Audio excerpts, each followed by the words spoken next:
सुमिता आज सुबह से ही तेजी से काम निपटा रही थी क्योंकि उसे 3 साल बाद अपने मायके जाने का मौका मिला था। काम करते वक्त वह रिलैक्स थी क्योंकि सासू माँ ने कहा था कि उसकी ननद मीरा कुछ दिनों तक नहीं आएगी। सुमिता की ननद मीरा हमेशा 100 के बराबर थी। सुमिता शादी करके जब घर आई थी तो उसने मीरा को अपनी बहन की तरह प्यार किया क्योंकि उसकी खुद की कोई बहन नहीं थी। लेकिन कुछ ही हफ्तों में पता चल गया कि मीरा किसी जेलर से कम नहीं है। हालांकि मीरा का ब्याह हो चुका था, लेकिन उसे अपने ससुराल वालों की कोई चिंता नहीं थी। जब उसे जी करता वह अपने मायके चली आती और मायके वालों पर अपना हुक्म चलाती, खासकर अपनी भाभी पर। वही तय करती थी कि वहां क्या खाना पकेगा, कोई घूमने जाएगा या नहीं, और अगर जाएगा तो कहाँ जाएगा। मीरा हर बार सुमिता को किसी न किसी बहाने से मायके जाने से रोक लेती थी। लेकिन आज का दिन अलग था क्योंकि माँ के कहने पर मीरा के पति ने सुमिता के मायके जाने का इंतजाम कर दिया था। ट्रेन की टिकट भी बुक हो चुकी थी। जैसे ही सुमिता और उसके पति अपना सामान लेकर घर के बाहर निकले, सामने से मीरा आती हुई दिखाई दी। मीरा के चेहरे पर बड़ी सी स्माइल और आंखों में चमक थी, जबकि दूसरी ओर सुमिता की आंखों में पानी था जो बस आंसू के रूप में छलकने ही वाला था। मीरा ने कहा, क्यों भैया, कहाँ चले अपनी पत्नी के साथ सैर सपाटा करने के लिए? अपनी बहन को भूल गए क्या? सुमिता के पति राजेश ने कहा, हम कहीं सैर सपाटा करने नहीं, तुम्हारी भाभी को मायके छोड़ने जा रहे हैं। अच्छा, मैं आई और भाभी जाएगी? क्या आपकी पत्नी को मेरा आना पसंद नहीं है? मीरा ने भाई और भाभी को टोंट मारते हुए कहा। मन में उदासी और आंखों में नमी लिए सुमिता पलटकर घर के अंदर जाने लगी क्योंकि उसने मान लिया था कि इस बार भी मीरा की वजह से उसका मायके जाना कैंसिल हो जाएगा।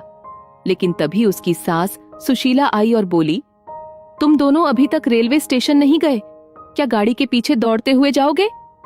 मीरा बीच में टपकते हुए बोली, यह क्या कह रही हो माँ? मैं आई हूं और आप भाभी को मायके भेज रही हो। क्या अब आपको मैं इतनी खटकने लगी हूं? सुशीला ने मीरा को डांटते हुए कहा, तेरे लिए यह मायका तो एक प्रवास स्थल है जहां तू जब जी चाहे आ जाती है। लेकिन सुमिता ऐसा नहीं कर सकती।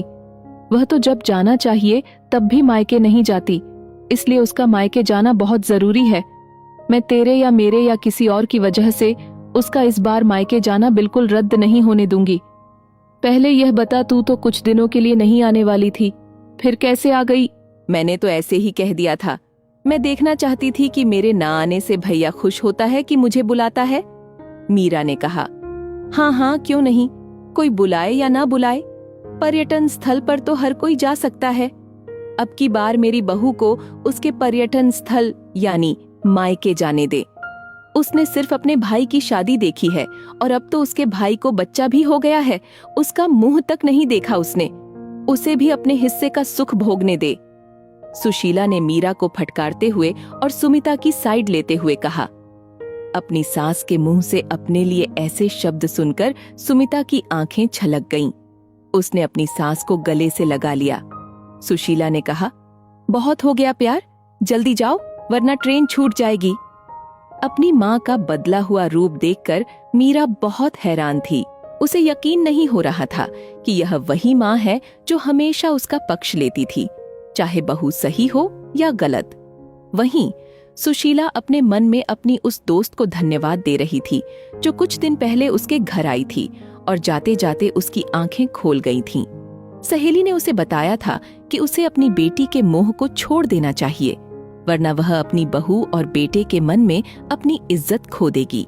बिना सोचे समझे, बिना अच्छे बुरे का विचार किए हर फैसला सिर्फ अपनी बेटी के हिसाब से लेना सही नहीं है। रेलवे स्टेशन पर ट्रेन के डिब्बे में बैठी सुमिता के चेहरे पर एक बहुत प्यारी मुस्कान थी, जिसे देखकर राजेश को महसूस हुआ कि यह वही मुस्कान है जिसे उसने 3 सालों से नहीं देखा था। सच ही है, मायका महिलाओं के लिए पर्यटन स्थल ही होता है, जहां वे अपने ससुराल की सारी चिंताओं और टेंशन को भूलकर कुछ दिन आराम से रह सकती हैं।